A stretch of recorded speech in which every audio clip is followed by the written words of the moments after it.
¿Te acordás del varita, del lustrabotas, el canillita, el fotógrafo en las plazas, el que te traía hielo en barra, la venta de leche en el centro directamente de la vaca, el botellero, el colchonero, el afilador y tantos oficios que prácticamente se han perdido? Hoy te vamos a hablar de aquellas cosas y llegamos a entrevistar a alguno de ellos. Quédate con nosotros que de seguro te traerá recuerdos. Minas Cablevisión y Acá Films presentan. Iniciemos un viaje al pasado. Veamos cómo eran las cosas y cómo éramos nosotros mismos. Dirección: Gaby Ceballos. Investigación y producción ejecutiva: Anabel Bouza.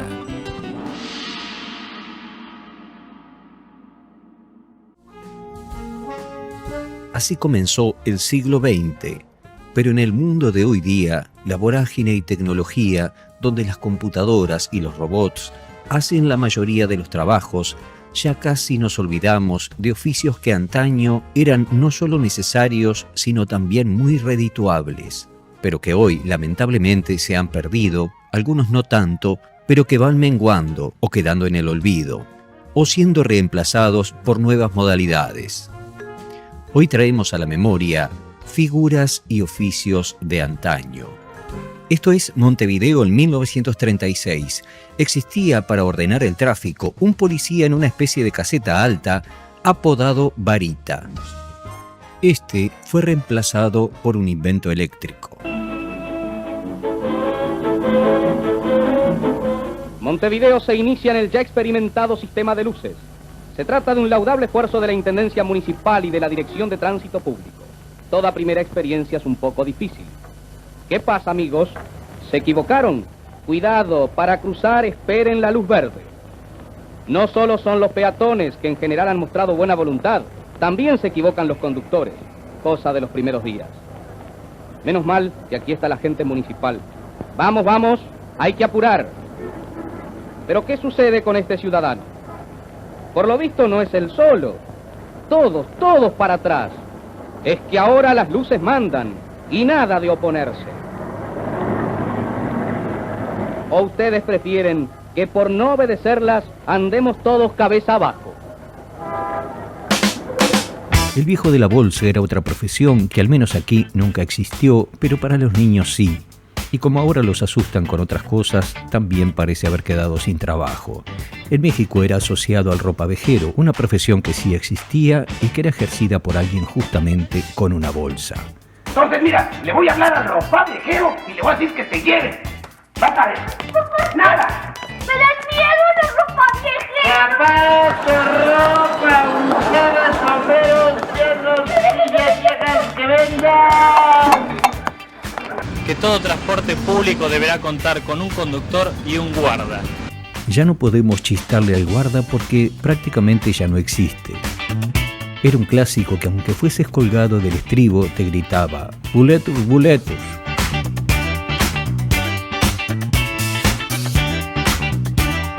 La ropa antes se diseñaba o se reparaba. De hecho, yo mismo me identifico mucho con estas cosas, pues siempre dije que soy el orgulloso hijo de un lustrabotas y una costurera y tejedora a mano, ya que Uruguay exportaba tejidos a mano. La costurera o modista era otro cartel que estaba en todos los barrios, así como el famoso Se Reparan Primus y Cocina Volcán, una especie de mecánico de nuestros implementos culinarios. En todo barrio había una zapatería, oficio que hoy también está prácticamente desaparecido. También estaba una profesión con un mito aterrador en su pregón. Era la terrible armónica del afilador, asociada a presagios de desgracia o muerte en épocas antiguas. El relojero era una figura de estatus y muy buenos ingresos, comparados a los de un médico o abogado, cuyo mundo se derribó por un simple invento que llegó en la década del 70, el reloj a cuarzo. No solo eran baratos, sino novedosos, se habían puesto de moda y algunos hasta traían calculadora. Este pequeño avance de la pantalla LCD fue el inicio de lo que hoy son las pantallas de nuestros celulares y televisores. Y hablando de televisores, para quienes siguen nuestro programa y nuestro canal de YouTube, sabrán que soy técnico electrónico también. Y de chico supe sostenerme reparando radios a pila, National Panasonic, Spica y televisores de rayos catódicos, que también se le llamaban de tubo. Antes de mi época, el técnico de televisión era un tipo que solía moverse con instrumentos y una valijita llena de válvulas, o lámparas, como le llamaban popularmente, ya que los televisores eran unos roperos difíciles de transportar. En aquella época la reparación consistía básicamente en cambiar válvulas y algún que otro condensador. Hoy día todo eso ha cambiado y en tu televisor se puede romper un LED o algo en la fuente de la placa. Pero ya no es tan redituable repararlos. Si la pantalla falla, al contenedor y a comprar otra.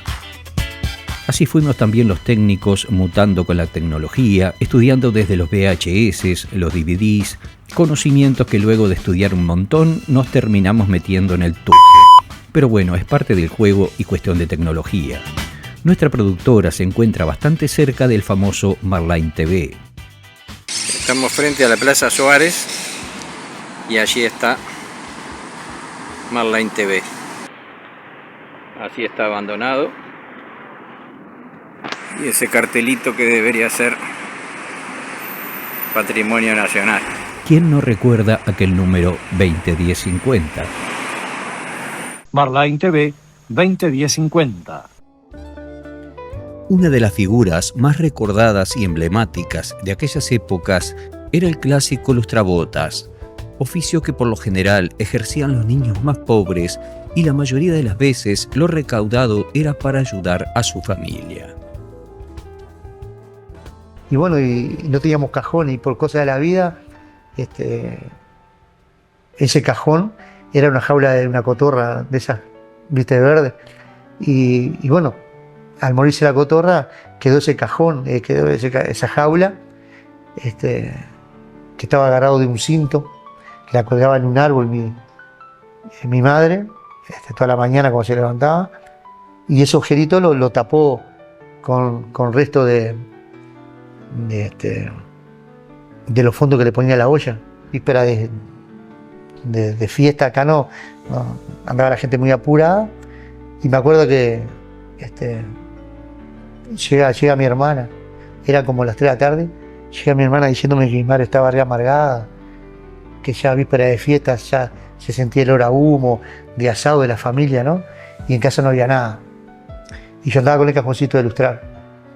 En el Oriental, cuando era un restaurante muy grande acá en Minas, un bar, que era la Doy Otegui, los dueños, me acuerdo que un conocido sanguchero, el Zorro Gómez, era el sanguchero, creo que sería 50 centésimos, era una roseta que no se ven más ahora, que tenía como un ojito arriba, y le abría el medio, le ponía manteca y allá salía con toda mi mano sucia de pomada comiendo eso. Pero a la vez él me daba recorte, como era sanguchero, cuando cortaba los sándwiches al cuadrado, él se ve que guardaba ahí los recortes y me daba. Y cuando estoy ilustrando ahí, aparece el tipo, la persona esa que siempre me chistaba para decirme que me fuera, ¿no? Y cuando termino le voy a agradecer al cajero. Y cuando le voy a agradecer me dice, ¿sabe barrer usted? Le digo, sí, sé barrer. Me dice, bueno, póngase a barrer el salón ahí. Y se ponga el cajón ahí. Me pongo a barrer, pero ¿qué pasa? Cuando agarro la escoba, fue como agarrar una pluma, porque yo a veces la llevaba a mi vieja a barrer mi casa y la escoba de mi casa era una escoba de chica. Capaz que es mentira, digo, capaz que no se ha visto, digo, capaz que tú has visto, juntábamos chica y mi hijo le ataba un palo y ella la escoba, porque era piso tierra, ¿no? Y estaba barriendo ahí y cuando termino de barrer, me llama esa persona y empecé a juntar botellas, a ayudarle a los mozos. De ahí empecé a lavar vasos. Y como no llegaba a la vasera, que la vasera viene a ser donde se lavan los vasos, me ponía arriba un casillero de sal, me acuerdo que eran de madera, y ahí lavaba vasos. Después empecé a aprender a hacer café, y cortado y todo eso. Y bueno, entonces cuando me llegó a aprender a hacer sándwiches, cada vez que iba a hacer los sándwiches, que lo iba a cortar, el cuadrado de sándwiches, se me venía a la mente, miraba para afuera por la plaza, me acordaba cuando cuando el zorro Gómez me daba eso, un recorte, ¿no? Entonces metía un poquito, con todo el respeto que se me decía mi patrón, ¿no? Metía un poco más la cuchilla más adentro para que saliera un poco más de jamón y queso. Porque cuántas veces cuando el zorro me daba, yo con toda mi mano sucia de pomada buscaba los recortes de jamón y queso que en casa no se comía.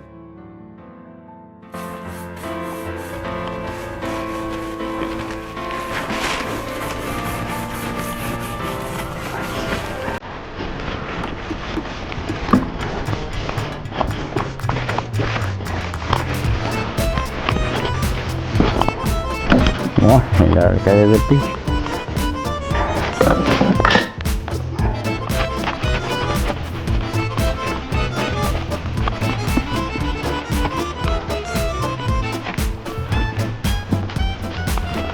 Yo me llamo José Ramón Santos Vichaurral. Bueno, cuando la niñez mía empecé a vender diarios para el burro Terechea. Después me puse lustrabotas, con un cajón a lustrabotas en la plaza. Después con los años fui vendiendo helado, vendía helado para el Genovés con un carro, vendía hielo con un caballo con un carro. Y una vida como pobre tenías que ganarte la vida porque éramos muchos hermanos y teníamos que ganar la vida vendiendo hielo. Éramos 4 vendiendo hielo, los hermanos, y 4 para otras botas.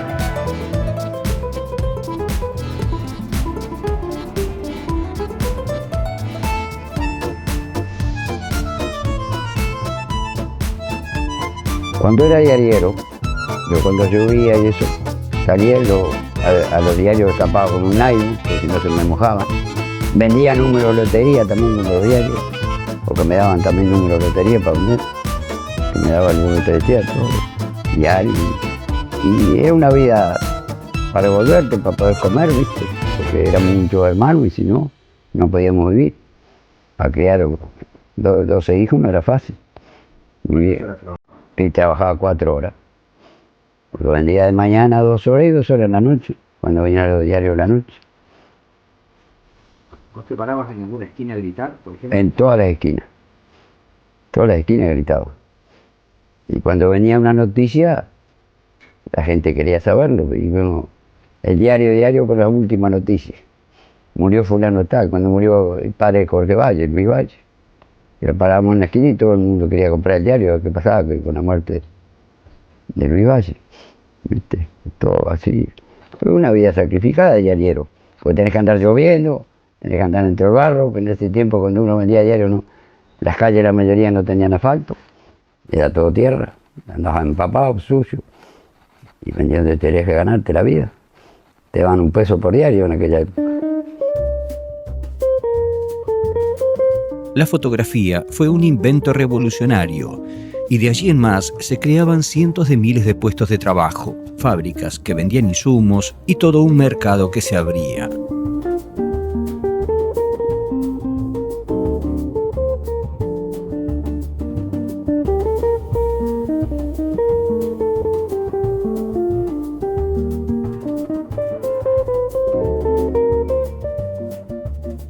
Al principio, una fotografía era todo un evento. La gente posaba por horas. Se nota a las claras que todos querían salir en la foto. Venían de otras partes para curiosear, y las máquinas eran vetustas, incómodas y más caras que una casa. Nosotros tuvimos acceso a una de estas primeras máquinas fotográficas inventadas en la historia. Donde apoyaban las placas acá. La encontramos en un depósito oscuro del Molino Viejo.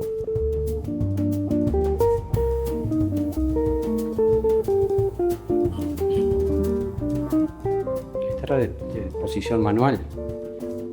Acá le ponían la placa.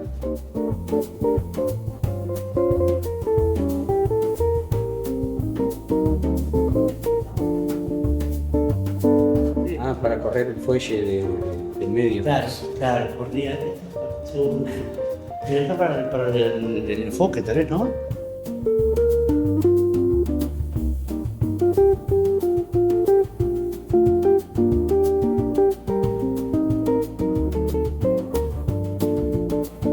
Y acá abajo tenés otro ajuste más, que también debe haber sido de los lentes para juntar uno con el otro, porque también tenía esta altura y todo.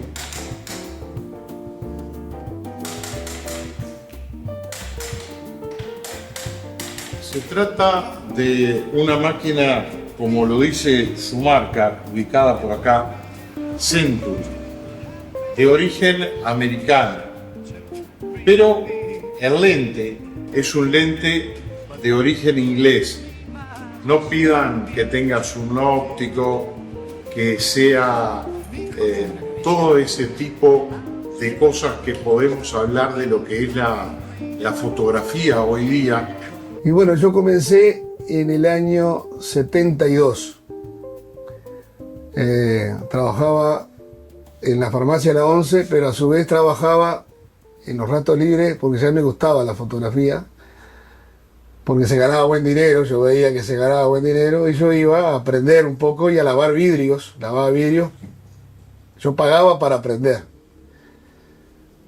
Y después me fue gustando y mi hermano mayor,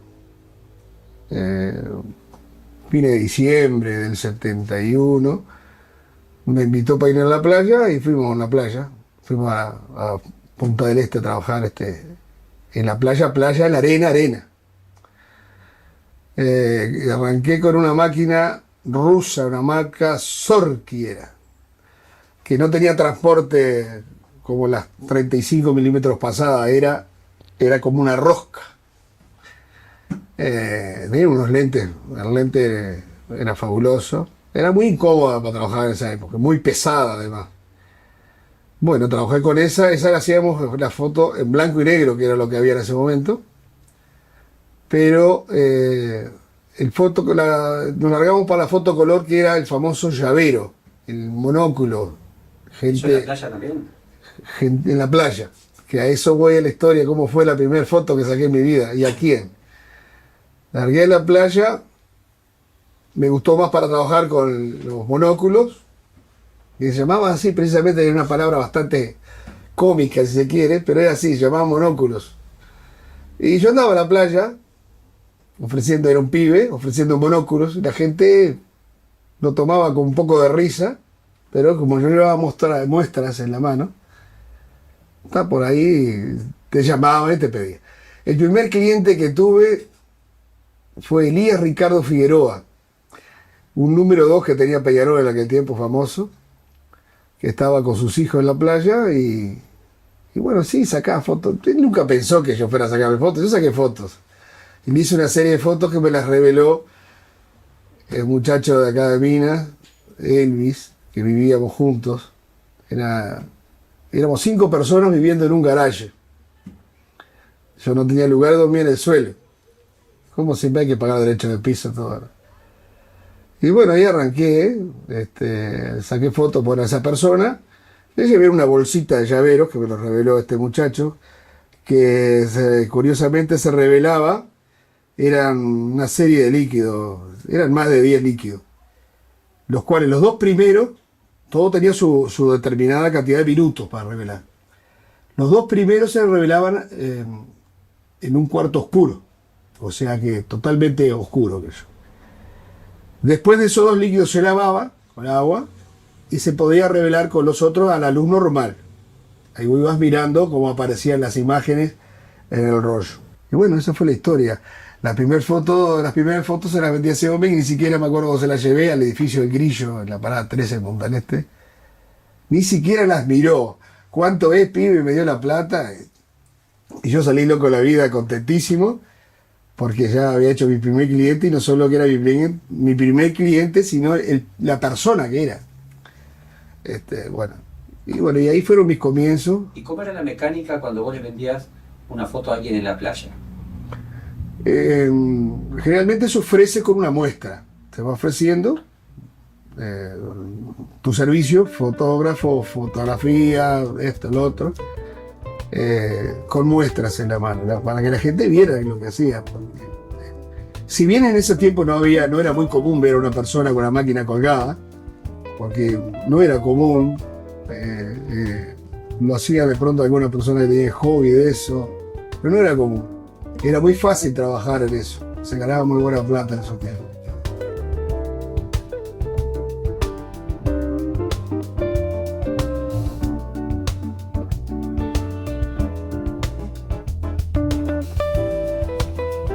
Poca gente se acuerda que en épocas en que no existían las heladeras, había un carro tirado por caballos que vendía hielo seco por las calles. De hecho, muchos recordarán aquel personaje enigmático de Titanes en el Ring. El hombre de la barra de hielo es un misterio, es un misterio. El hombre de la barra de hielo es un misterio nacional. ¿Dónde vas con la barra de hielo? En otra época, los lecheros eran tan comunes que en las grandes urbes y al no poseer vehículos para el transporte de la misma, lo que hacían era algo totalmente insólito. Llevaban la misma vaca y allí mismo vendían leche por vaso.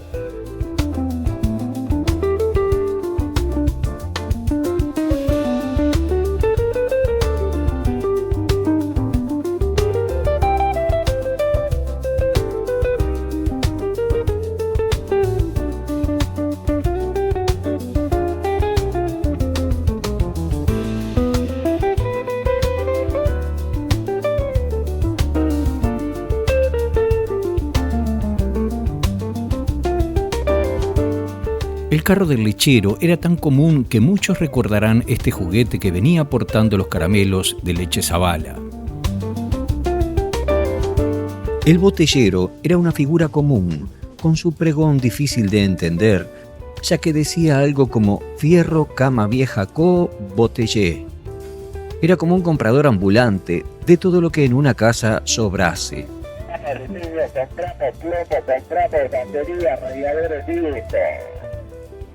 Compramos fierro viejo. Compramos el viejo colchón de lana, señora. Compramos la nacional, la Nepolca. Compramos lana, compramos chatarra, compramos aluminio. Existía el colchonero, un hombre que traía una bicicleta con un armazón aparatoso, donde desarmaban en la puerta de tu propia casa el colchón, escardaban la lana apretada y la volvían a armar allí mismo. Tan populares eran que en Montevideo hasta tenían una sede, un club donde hacían sus reuniones y fiestas. Aquí en Montevideo, en esta casa, funcionaba el Club Colchoneros, en la calle Arroyo Grande.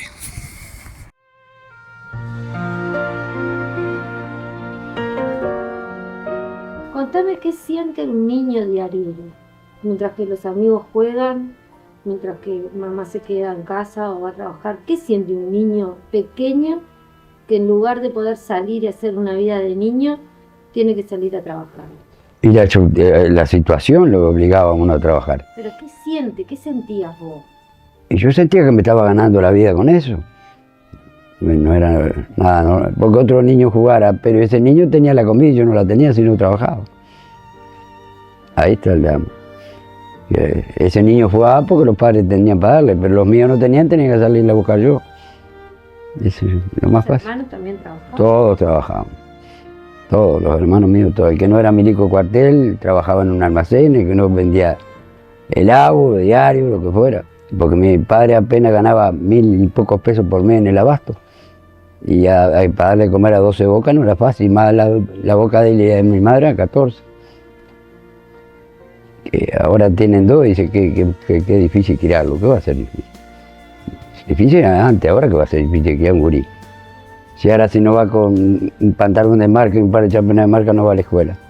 Y nosotros íbamos descalzos hasta llegar a la escuela y después le poníamos las alpargatas rancheras para entrar a la escuela. No es lo mismo la vida de antes que la de ahora. Si ahora el gurí manda a él, no manda a los padres, porque yo no he visto ningún gurí que no mande al padre. Era la única razón que dijo Jorge, antes mandaban los viejos, ahora mandan los gurís. Y eso es cierto. Sí, es lo que está pasando ahora. El gurí dice, voy para un baile y va. Y antes iba a ir a un baile, sí. Yo no conocía los cafés, porque lo conocía vendiendo, así. Pero que fuera a ver el viejo mío dentro del café me sacaba palo. Y ahora usted toca un gurí en la calle y va preso. El mismo padre lo toca y va preso. Y antes no, antes mi viejo me pegaba en la calle y no pasaba nada. Ningún milico decía nada. Y así está todo esto. Por culpa de eso, de la mala enseñanza que hay a los niños ahora. Porque no es que el padre dice, no, que mi padre trabaja y la madre trabaja. Sí, pero Yo conozco hijos de doctores que trabaja el padre y la madre y son bien criados. ¿Por qué tienen que ser mal criados eso? Es para la enseñanza todo. Porque a mí no me enseñaron a robar, robé yo porque quise. Cuando robé. Es así, no es que le enseñan. Y que dicen la Junta son todas mentiras, la Junta no echa a perder a nadie. Te larga 5 yeguas y una se echa a perder, no se van a echar a perder las 5. Te preguntas que yo le voy a contestar, esto es muy fácil. Bueno, contame, ¿qué sentiste el primer día que trabajaste de diariero cuando le llevaste los pesitos a tu vieja? Y ahí que mi madre me dijo, como si fuera ahora, dijo la vieja, hoy podemos comer mejor. Porque mi padre lo que llevaba del abasto eran cabeza de vaca, cabeza de capón, tripa, que comíamos guiso de tripa. Que dígale a una persona ahora que a ver si come guiso de tripa. Cuando yo me quedé con eso, con mazamorra. Porque la mitad de las veces no tenía la vieja para darnos a comer y lo hacía mañatos cocidos para comer. ¿Te acordás que comieron ese día que vos llevaste tu primer sueldo? No, eso sí no recuerdo. Ahí le puedo mentir. No, para mentirle no. No sé lo que... Pero no. como vos hablaste así... No. Pensé que había mucho No. especial. Pero aparte mi vieja hacía de comer sin carne. Si no tenía carne. Sabía hacer peto con fideo entrefino, que ahora usted le da un gurí. Comíamos mazamorra con leche, ahora un gurí te dice que no es caballo para comer mazamorra. Y nosotros la comíamos con leche y con agua, con azúcar, cuando éramos gurises. Sí. Ahora un gurí dice, no, yo no como polenta, porque no come maíz, dice, como y si antes, ¿qué es mejor para el invierno una polenta? Y así, ahora cambió mucho, la vida de antes la de ahora.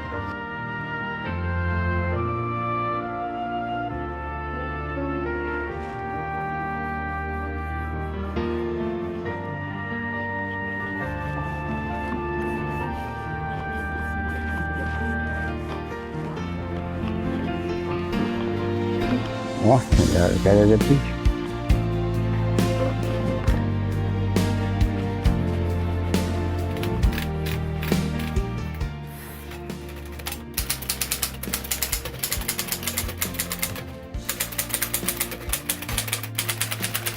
En una época habían profesores de dactilografía, y esto era curricular.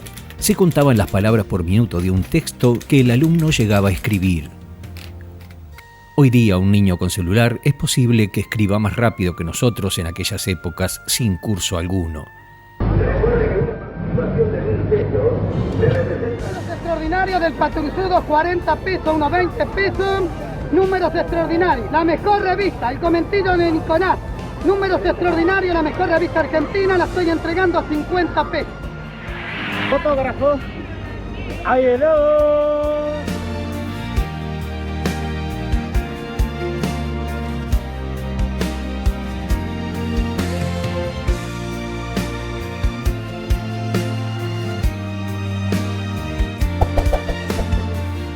En aquellas épocas remotas no existían los estilistas, la palabra coiffeur no se conocía, y lo que había era el clásico barbero o peluquero que solía instalarse en los altos de los bares y boliches.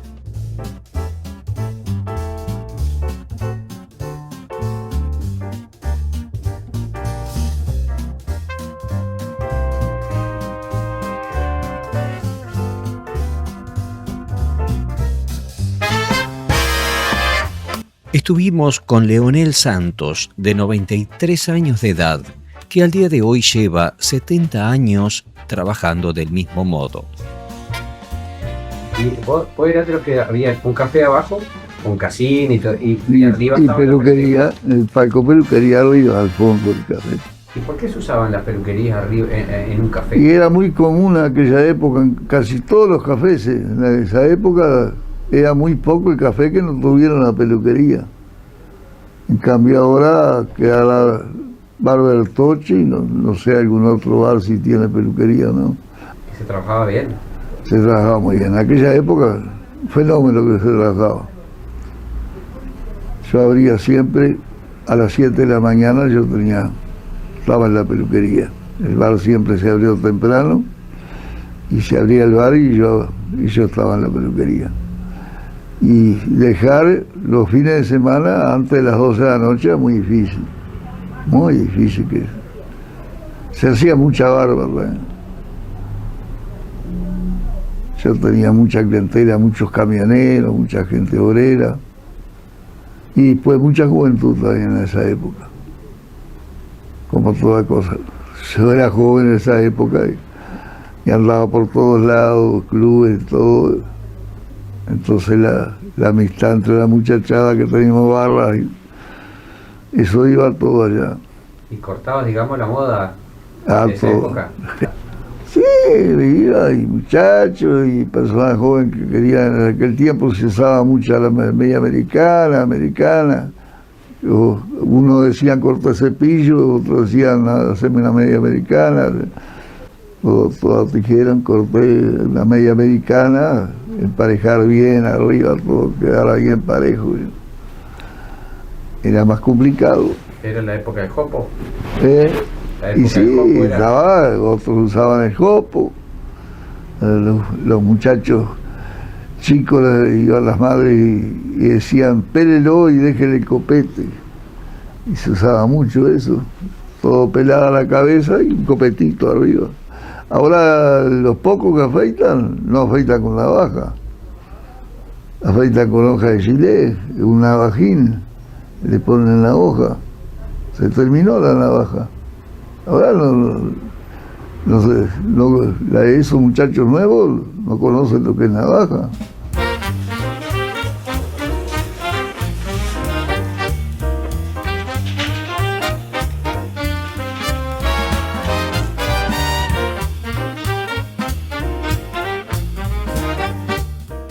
Y me dice, mirá que estos días va a venir uno de allá, muy sabandija, loco, dices, muy amigo de hacer arte y cosas, vamos a hacerle algo. Yo te le voy a mandar, cuando vaya él, yo le voy a decir que vaya a la peluquería tuya y que diga que lo mando yo. Entonces vos te vas a dar cuenta, vas a hacerle algo. Y apareció. Vengo de parte de fulano, dice el negro Fernández, para afeitarme. Sí, tome asiento. Y empecé yo ahí con la jabonera, con la brocha, y temblando la mano. Y miraba, el tipo me miraba. Se hace mucho que peluquero. Y hace unos años hace. Hace mucho que trabaja, me dijo así. A veces trabajo, a veces cuando estoy internado, que dejo y vengo. Internado, me dijo. Cuando me larga, vuelvo a trabajar de vuelta. Dice, una pasadita nomás, dice, pues yo me tengo que ir. Esa barba con una pasadita, no. Le voy a dar 2, 3 o 4 pasadas. Y empezó como a sudar. Me miraba y yo con la mano, una navaja. Iba ahí. Y son cosas que no se deben hacer, un disparate. Sudaba, lo afeité, me pagó, se fue. Y fui a la casa de él. Y dice, pero loco, el diablo, me mandaste a la casa de un loco. Dice, pero vos sos inconsciente del todo. La mano temblaba, yo no veía la hora que me degollara. Y la mujer lo sintió y dice, ¿qué? Y ahí en el café. Loco, ya sé que te han hecho una... Dice, no, qué loco, mi marido y él me han hecho caer, dice. Apareció de vuelta después. Con que vos te haces loco. Purísimos amigos. Él me decía, dice, yo no veía la hora. Yo creía que me iba a degollar, que alguna cosa me iba a hacer. Yo nunca vi la muerte tan cerquita como ese día. Son cosas locuras que uno hace con los muchachos.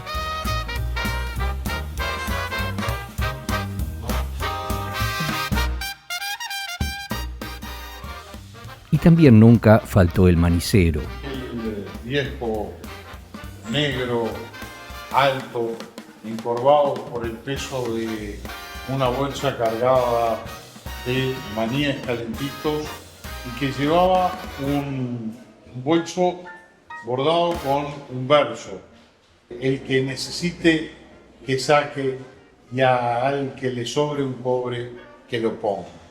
Pero también andaba otro negro que venía de la zona de la Filarmónica y que se había construido una máquina para vender a la salida de los espectáculos públicos. Esta máquina, así como la ves, que semeja una vieja locomotora a vapor, está totalmente construida en hierro fundido. Básicamente tiene adornos de cobre.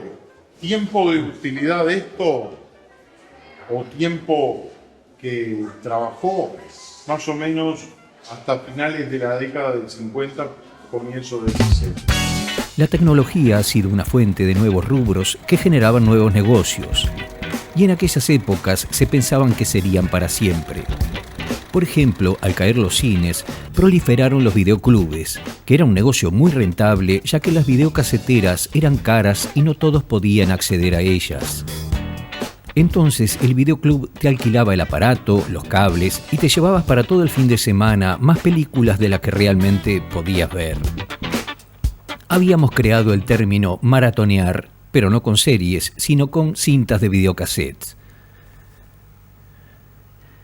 Y que no se te fuera a enredar una cinta porque, Dios mío, no era tan fácil como tomar una Bic y rebobinarla, sino que era un enredo interno de Padre y Señor Nuestro que a veces terminaba en manos de un técnico arruinándote ese fin de semana y tu economía. Esta tecnología era muy compleja, uno estaba acostumbrado a los cines y esto era como tener un cine en nuestra propia casa. Estos contratiempos fueron un poco subsanados luego con la aparición del DVD, donde ya las películas eran digitales de mucho mejor calidad y los videoclubes comenzaron a incorporar esta tecnología junto a la del Blu-ray con imagen aún mejor, y allí pensamos que habíamos llegado al tope. Nunca nos imaginamos la llegada de YouTube y el resto de las plataformas donde podríamos mirar videos aún como este sin tener que pagar o alquilarlos y mucho menos tener que ir a devolverlos. Y hoy que tenemos el video en digital, pensamos que hemos llegado al tope. ¿Quién sabe qué nos deparará la tecnología del mañana? Quizá aventuras en 3D en nuestro propio dormitorio. Nunca se sabe. Si te gustó este capítulo, te pedimos que si no lo hiciste te suscribas, nos des like, que nos ayuda un montón a seguir junto con quienes hacen sus donaciones. Decinos en los comentarios si te gustaría una parte 2 y qué oficios le agregarías. Esperamos tu respuesta, te mandamos un abrazo y hasta el próximo video.